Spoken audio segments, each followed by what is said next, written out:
Chicken.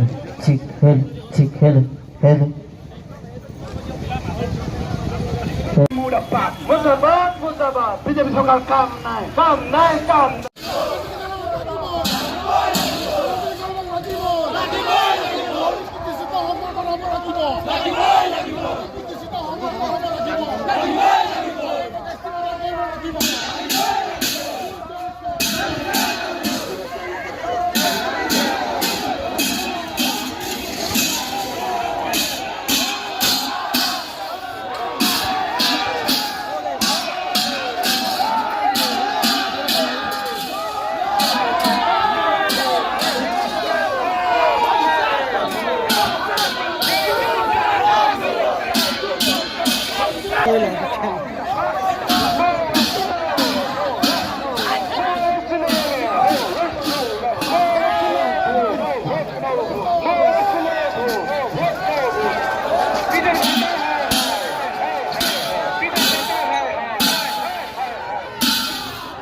চনৰ পৰা BJP দল আৰু চৰকাৰে কায়মকে ধৰি 6 জনগোষ্ঠীক জনজাতিকৰণৰ প্ৰতিশ্ৰুতি প্ৰদান কৰি আহিছিল আৰু প্ৰত্যেকটো নিৰ্বাচনতে তেওঁলোকে ভোট লৈ চৰকাৰলৈ আহে আৰু ক্ষমতালৈ আহি তেখেতসকলে প্ৰতিশ্ৰুতি পাহৰি যায়। গতিকে এই প্ৰতিশ্ৰুতি আৰু প্ৰতাৰণা বহুত হ'ল।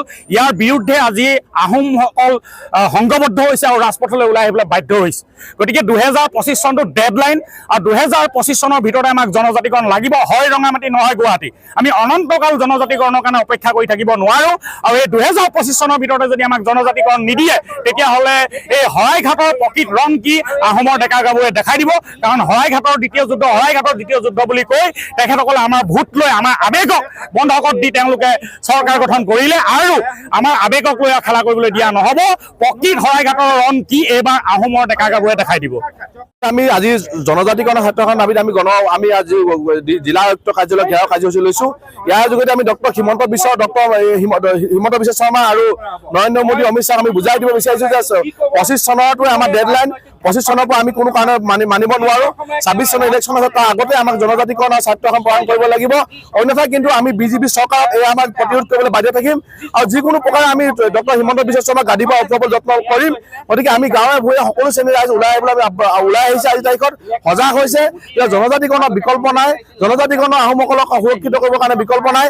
জনজাতিকৰণৰ বিকল্প আমি থলুৱা অকল জনজাতিকৰণৰ বিকল্প হ'ব নোৱাৰে। গতিকে আমি জনজাতিকৰণ বিচাৰিছোঁ আৰু স্বাৰ্থ এখন বিচাৰিছোঁ। অন্যথা কিন্তু আমি প্ৰতিবাদ হ'ব। আমি শৰাইঘাটৰ শেষ পূৰণৰ কথা তেখেতসকলে কৈছে, এই শৰাইঘাটৰ শেষ পূৰণৰ কথা কিন্তু